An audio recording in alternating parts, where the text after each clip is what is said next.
ஈரானுடன் தொடர்புடைய இரண்டாவது பாரிய கப்பலை அமெரிக்க கடற்படையினர் கைப்பற்றியிருக்கின்றார்கள். இது குறித்து விரிவாக விளக்கமாக இந்த காணொலியில் பார்க்க இருக்கின்றோம். இந்த கப்பலுக்கும் இலங்கைக்கும் கூட ஒரு சிறிய தொடர்பு ஒன்று இருக்கிறது. எனவே அது குறித்து விரிவாக பார்க்கலாம். இலங்கை செய்தியில் இலங்கையினுடைய முன்னாள் பாராளுமன்ற உறுப்பினர் ஒருவர் இன்று போலீசாரினால் அதிரடியாக கைது செய்யப்பட்டிருக்கின்றார். இந்த செய்திகள் உட்பட மேலும் ஒரு சில செய்திகளும் தகவல்களும் இன்றைய காணொலியில் காத்திருக்கின்றன. தமிழடியான் சொந்தங்கள் அனைவருக்கும் வணக்கம். வாருங்கள் காணொலிக்குள் போகலாம். ஈரானுடன் தொடர்புடையதாக கருதப்படுகின்ற இரண்டாவது பாரிய கப்பலை அமெரிக்காவினுடைய கடற்படையினர் கைப்பற்றியிருக்கின்றார்கள்.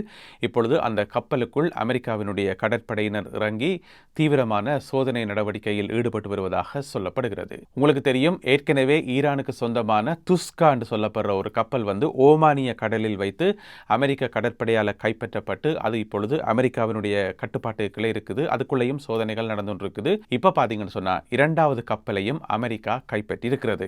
இந்த கப்பல் எங்க வச்சு கைப்பற்றப்பட்டிருக்கு பார்த்தீங்கன்னு சொன்னா, இந்தியாவுக்கும் இந்தோனேசியாவுக்கும் இடைப்பட்ட இந்து மகா சமுத்திரத்தில் வச்சு கைப்பற்றப்பட்டிருக்கிறது. இன்றைக்கு ஏப்ரல் மாதம் 21ஆம் தேதி இதனை கைப்பற்றின அமெரிக்காவினுடைய கடற்படை எதென்று பார்த்தீங்கன்னு சொன்னா, அவர்களை சொல்றது இந்தோ பெக்கம் என்று சொல்லி, இந்தோ பெக்கம் என்று சொல்லி. அப்படி என்னன்னு கேட்டீங்கன்னு சொன்னா, இந்தோ பசிபிக் கொமாண்ட் அதனுடைய சுருக்கம்தான், அதாவது இந்தோ பசிபிக் கட்டளை பீடம் அதனுடைய சுருக்கம்தான் இந்தோ பெக்கம் என்று சொல்றது. அதாவது அமெரிக்காவினுடைய மத்திய கட்டளை பணியகத்தை சென்ட்கொம் என்று சொல்றது, சென்ட்ரல் கொமாண்ட் அதனுடைய சுருக்கம் தான் சென்ட்கொம் என்று சொல்றது. இதே மாதிரி உலகம் முழுக்க அமெரிக்காவுக்கு சொந்தமான 11 கட்டளை பணியகங்கள் இருக்கா. உங்களுக்கு தெரிந்தானே, அமெரிக்காவை உலகத்தினுடைய போலீஸ்காரன் என்று சொல்றது. ஏன் போலீஸ்காரன் என்று சொல்றது சொன்னா, இந்த உலகம் முழுக்க அமெரிக்காவினுடைய அந்த கண்கள் இருந்துதான் இருக்கும். உலகத்தினுடைய எல்லா பகுதிகளும் அமெரிக்காவினுடைய அந்த ஒரு மறைமுகமான கட்டுப்பாட்டுகளான் இருக்கும். எங்க என்ன பிரச்சனை இருந்தாலும் அந்த குறிப்பிட்ட அந்த கட்டளை பீடம் நடவடிக்கை எடுக்கும் என்று சொல்லி. எனவே மொத்தம் 11 கட்டளை பீடங்கள் இருக்குது. அதில் மத்திய கிழக்கில் செயல்படுறது சென்ட்கொம், இங்கால செயல்படுறது இந்தோ பசிபிக் கட்டளை பணியகம். எனவே அவர்களால் தான் இந்த கப்பல் இன்று கைப்பற்றப்பட்டிருக்கிறது.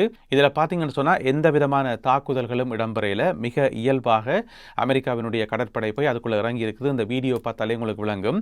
இந்த கப்பலினுடைய பேர் டிஃபனி என்று சொல்லி சொல்லப்படுகிறது. டிஃபனி, MT டிஃபனி என்று சொல்லி. இது ஈரானோட எந்த வகையில் சம்பந்தம் உள்ளது என்று பார்த்தீங்கன்னு சொன்னால், நேரடியாக ஒரு ஈரானிய கம்பெனியால் நடத்தப்படுற கப்பலோ அல்லது ஈரானிய கொடியுடன் வந்த கப்பலோ கிடையாது. இது பொட்ஸ்வானா நாட்டு கொடியோட வந்த கப்பல் என்று சொல்லி சொல்லப்படுகிறது. ஆனால் ஈரானுக்கு சொந்தமானதுதான். ஈரானுக்கு சொந்தமான அந்த ஷடோ ஃபிளீட்ஸ் என்று சொல்லுவோம், அந்த மறைமுகமாக செயல்படுகின்ற நூற்றுக்கணக்கான கப்பல்கள் இந்த உலகம் முழுக்க சுற்றி கொண்டிருக்கு என்றதான் அமெரிக்காவினுடைய குற்றச்சாட்டாக இருக்குது. அந்த ஷடோ ஃபிளீட்ஸ் என்று சொல்லப்படுற அந்த அணியில் இருக்கக்கூடிய ஒரு கப்பல் தான் இதென்று சொல்லியும், இந்த கப்பல் ஏற்கனவே அமெரிக்காவால் தடை செய்யப்பட்டிருக்குது. எப்போ என்று பார்த்தீங்கன்னு சொன்னால், போன வருஷம் 2025ஆம் ஆண்டு ஜூலை மாதம் 30ஆம் தேதி இது தடை செய்யப்பட்டிருக்கிறது. அமெரிக்காவினுடைய தடை பட்டியலில் தூக்கி போடப்பட்டிருக்கிறது. இது ஒரு பிரம்மாண்டமான மசகு எண்ணெயை ஏற்றி செல்கின்ற கப்பல் என்று சொல்லி சொல்லப்படுகிறது. மசகு எண்ணெயை இந்த கப்பலை பிடிக்கக்குள்ள அதில் 3 லட்சம் தொன் அளவுள்ள மசகு எண்ணெய் இருந்திருக்கலாம் என்று சொல்லி முதல் கட்டமாக மதிப்பிடப்படுது. இது ஏப்ரல் மாதம் 10ஆம் தேதி வளைகுடாலிருந்து, கல்ஃபில் இருந்து வெளிக்கிட்டு வந்திருக்குது. ஈரானுடைய எந்த துறைமுகத்திலிருந்து வந்துச்சுன்னு தெரியல, கல்ஃபில் இருந்து வெளிக்கிட்டு வந்திருக்குது. அப்போ 13ஆம் தேதி தான் பிளாக்கெட் போடப்பட்டது. 10ஆம் தேதியே வெளிக்கிட்டு அந்த கல்ஃபை தாண்டி வெளியில் 18ஆம் தேதி நான் சொன்னேன், இலங்கைக்கும் இதுக்கும் ஒரு சின்ன தொடர்பு இருக்குன்னு சொல்லி. அது என்ன தொடர்புன்னு சொன்னால், ஏப்ரல் மாதம் 18ஆம் தேதி காலி துறைமுகத்துக்கு பக்கத்தில் அங்கே கொஞ்ச நேரம் தரித்து நின்றது. துறைமுகத்துக்கு நேரடியாக வரையில அதற்கு அண்மையாக சிறிது நேரம் தரித்து நின்றது என்று சொல்லி சொல்லப்படுகிறது. ஏற்கனவே இலங்கைக்கு பக்கத்தில் வச்சு ஈரானுக்கு சொந்தமான ஐரிஸ் டெனா கப்பலை டோபிட்டோ அடித்து அமெரிக்கா தாட்டது. அந்த செய்தியெல்லாம் உங்களுக்கு தெரியும். இப்போ பார்த்தீங்கன்னு சொன்னால், இரண்டாவது கப்பலும் பக்கத்தில் இருக்குது.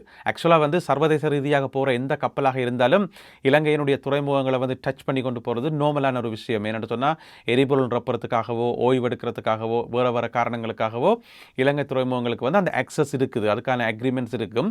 எனவே இது காலிக்கு பக்கத்தில் கொஞ்ச நேரம் நின்றுட்டு பேருந்து போயிருக்குது.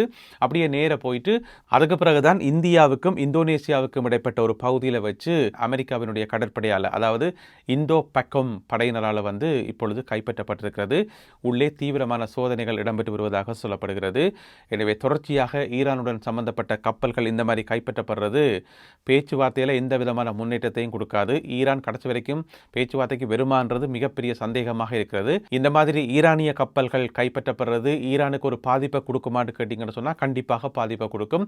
பொருளாதார ரீதியாக ஒரு பாதிப்பை கொடுக்கும். 3 லட்சம் டொன் மசகு அதுக்குள்ளே இருக்குன்னு சொன்னால் அது கைப்பற்றப்படைக்குள்ள ஒரு பாதிப்பு இருக்குன்னு தானே. எனவே என்னதான் நடக்கப் போகுது என்பதை பொறுத்திருந்து பார்ப்போம். இலங்கையினுடைய ஒரு முன்னாள் பாராளுமன்ற உறுப்பினர், அவருடைய பேர் வந்து பிரேம்லால் ஜெயசேகர. பிரேம்லால் ஜெயசேகர அவருக்கு ஒரு பட்டப்பேர் ஒன்று இருக்காம், சொக்கா மல்லி என்று சொல்லி. எனவே சொக்கா மல்லி என அழைக்கப்படுகின்ற பிரேம்லால் ஜெயசேகர இன்று நுவரெலியா போலீசாரினால் கைது செய்யப்பட்டிருக்கின்றார். சம்பவம் என்னென்று கேட்டிங்கன்னு சொன்னால், அவர் வந்து ரத்தினபுரி மாவட்ட பாராளுமன்ற உறுப்பினர். அப்போ அவரும் அவருடைய குடும்ப உறுப்பினர்கள் எல்லாரும் சேர்ந்து நுவரெலியாவுக்கு போயிருக்கணும். இப்போ நுவரெலியாவில் வந்து வசந்த விழா கொண்டாடப்பட்டு கொண்டிருக்கு தானே. எனவே அதுக்கு தான் போச்சுனமோ தெரியல, நுவரெலியாவுக்கு போயிருக்கணும். போன இடத்துல வந்து அங்கே இன்னும் ஒரு குரூப் ஒன்று வந்திருக்குது, வேறொரு குரூப் உண்டு. எனவே அந்த குரூப்புக்கும் இவைக்கும் வந்து ஏதோ வாக்குவாதம் தர்க்கம் ஏதோ வந்திருக்கு போல இருக்கு. அப்போ வாக்குவாதம் நடந்து கொண்டு கேட்கல இருந்தா போல திடீரென்று ஒரு பிஸ்டல் எடுத்து நீட்டிக்கார். கணக்க காய்ச்சிங்கடா சுட்டு தள்ளி விட்டுருவோன்னு சொல்லி போல இருக்கு. பிஸ்டல் எடுத்து நீட்டிட்டார். அப்போ அந்த குரூப் வந்து அதோட வாக்குவாதத்தை நிப்பாட்டி போட்டு நேராக போயிட்டு போலீஸுக்கு சொல்லிக்கிறோம், இந்த மாதிரி கதைச்சு கொண்டு நாங்கள் கதைச்சு கொண்டு கேட்கல துவக்க எடுத்து நீட்டி போட்டாருன்னு சொல்லி. அப்போ நுவரெலியா போலீஸ் வந்து செக் பண்ணி பார்த்துருக்குது. பிஸ்டலை வாங்கியெல்லாம் செக் பண்ணி போட்டு அது சரி துவக்க எடுத்து காட்டினீங்களே லைசன்ஸை காட்டுங்கன்னு சொல்லி கேட்டிருக்கு போல இருக்கு. பார்த்தா அவர்கிட்ட லைசன்ஸ் இல்லை. லைசன்ஸ் வந்து ஏற்கனவே முடிஞ்சுது. எனவே அனுமதி இல்லாமல் ஒரு கைத்துப்பாக்கியை வைத்திருந்தார் என்கிற குற்றச்சாட்டின் அடிப்படையில் இப்பொழுது அவர் கைது செய்யப்பட்டிருக்கிறார். என்ன பிரச்சனை சொன்னால், லைசன்ஸ் வந்து இருந்தது துவக்குக்கு, ஆனால் போன வருஷமே முடிஞ்சுதான். 2025ஆம் ஆண்டு முடிஞ்சது. உங்களுக்கு ஞாபகம் இருக்கும் நினைக்கிறேன், போன வருஷம் வந்து போலீஸ் அறிவிச்சிருந்தது, நாட்டில் நிறைய பேர் தேவையில்லாமல் துவக்கல் வச்சுக்கிறீங்க, லைசன்ஸோட வச்சிருந்தாலும் தேவையில்லாமல் கனவேர் வச்சுக்கிறீங்க, கொண்டு வந்து ஒப்படைங்க எல்லாத்தையும், அல்லது லைசன்ஸை வந்து புதுப்பிங்க, சரியான காரணத்தை காட்டுங்கன்னு சொல்லி. அப்போ இவர் கொண்டே ஒப்படைக்கவும் இல்லை, லைசன்ஸை புதுப்பிக்கவும் இல்லை, நைஸாக வச்சிருந்துருக்கார். இன்றைக்கு கோவம் வரைக்குள்ளே எடுத்து வெளியில் நீட்டி போட்டார், அதில் மாட்டுப்பட்டு போயிட்டார். இப்போ வந்து கைது செய்யப்பட்டு விளக்கமறியலில் வைக்கப்பட்டிருக்கின்றார். மிக விரைவில் நீதிமன்றத்தில் முற்படுத்தப்பட இருக்கின்றார் இலங்கையினுடைய முன்னாள் பாராளுமன்ற உறுப்பினர் சொக்கா மல்லி என அழைக்கப்படுகின்ற பிரேம்லால் ஜெயசேகர. இலங்கையில் பாரியதொரு தாக்குதல் ஒன்றை நடத்துவதற்கு திட்டமிடப்பட்டிருந்ததா? இது சம்பந்தமாக இலங்கை போலீசார் ஒரு விளக்கம் ஒன்றை அளித்திருக்கின்றார்கள். என்ன சம்பவம் என்று சொன்னால், இலங்கையில் பார்த்தீங்கன்னு சொன்னால் நிறைய இணையதளங்களையும் சமூக வலைத்தளங்களையும் வந்து ஒரு செய்தியோடு வேகமாக பரவினதாம். அதாவது வந்து தமிழில் பரவியில் சிங்களத்தில் பரவி இருக்கும் போல இருக்குது. சிங்கள இணையதளங்களையும் சிங்கள சமூக வலைத்தளங்களையும் என்ன செய்தின்னு சொன்னால், இலங்கையில் மிக விரைவில் ஒரு பாரிய குண்டு தாக்குதல் ஒன்று நடக்க போகுது. கிட்டத்தட்ட ஈஸ்டர் குண்டு தாக்குதல் எப்படி நடந்துச்சதோ அதே மாதிரி திரும்பவும் ஒரு சம்பவம் ஒன்று நடக்க போகுது. அதுக்கான திட்டங்கள் எல்லாம் நடக்குது அப்படி இப்படின்னு சொல்லி கண்ட மாதிரி எல்லாம் செய்தி எல்லாமே வந்து பொய்யான செய்தி இப்படியே வேகமாக பரவினது. அப்போ போலீஸ் வந்து அதுக்கு ஒரு பதிலொன்று சொல்ல தர வேண்டும். அதோட இந்த செய்தி பரவினதுக்கு இன்னும் ஒரு காரணம் ஒன்று இருக்குது. அதாவது யாயில பகுதியில் வச்சு போலீஸ் வந்து ஒரு ஆளை கைது செய்தது. அந்த ஒரு ஆள் யாருன்னு கேட்டிங்கன்னு சொன்னால், கஞ்சிப்பாணி இம்ரான் இருக்கார் தானே, பிரபலமான பாதாள உலக குழு உறுப்பினர் கஞ்சிப்பாணி இம்ரான், அவருடைய ஒரு நெருங்கின சகா ஒருவரை போலீஸ் கைது செய்தது. அப்போ ஏன் அவரை கைது செய்ததுன்றதுக்கான காரணத்தை வந்து போலீஸ் சொல்லல. அது அப்புறம் விசாரணைகளுக்கு சொல்லலாம்னு பேசாமல் விட்டுருப்பினம் போல இருக்கு. அப்போ அவரை கைது செய்த உடனே அதை வச்சு நிறைய கதையெல்லாம் உருவாக்கி, இவர்தான் அந்த ஆள், இலங்கை முழுக்க குண்டு வைக்கிறதுக்கு ரெடியாக இருந்தால் இவர்தான், அதனால தான் போலீஸ் வந்து அவரை கைது செய்திருக்குது, அதனால தான் போலீஸ் இதை பற்றி எதுவுமே சொல்லாமல் சைலண்டாக இருக்கணும், மௌனமாக இருக்கணும் என்று சொல்லி கண்ட கதையெல்லாம் எழுதி சமூக வலைத்தளங்களில் பரப்பப்பட்டதாம். அப்போ கடைசியாக வந்து போலீஸினுடைய ஊடக பேச்சாளர் இருக்காரு தானே, ஏஎஸ்பி புட்லர், அவர் வந்து இன்றைக்கு ஒரு விளக்கம் என்று சொல்லியிருக்கார். அப்படி எதுவுமே இல்லை, அங்கே யாரும் குண்டு வைக்கிறதுக்கு தயாராகவும் இல்லை, அப்படி எதுவுமே இல்லை, பொதுமக்கள் பயப்பட வேண்டாம், இந்த மாதிரி பொய்யான செய்திகள் போலியான இணையதளங்களில் வர செய்திகளை வந்து நம்ப வேண்டாம், நாங்கள் இவரை கைது செய்தது உண்மைதான், அது வேற பர்பஸ், இவர் வந்து குண்டு வைக்கிறதுக்காகவோ அல்லது வேறு எந்த விதமான ஒரு நாசகார செயலியோ ஈடுபடையில், அது வேற கேஸுக்கு நாங்கள் கைது செய்தாங்கன்னு சொல்லி விளக்கம் அளித்திருக்கின்றார் உதவி போலீஸ் அத்தியட்சகர் FU புட்லர். இலங்கைக்கு மற்றும் ஒரு போர்க்கப்பல் ஒன்று வந்திருக்கிறது. நினைக்கிறேன் இலங்கையையும் போர்க்கப்பல்களையும் பிரிக்கலாம் போலடக்கு, மாறி மாறி ஒவ்வொரு கப்பல்களாக வந்தோண்டே இருக்குது. எனவே ஒன்றுமே செய்யலாது, சுத்தவரை ஃபுல்லாக கடல் தான் இருக்குது. அப்போ கப்பல்கள் வரத்தானே செய்யும்.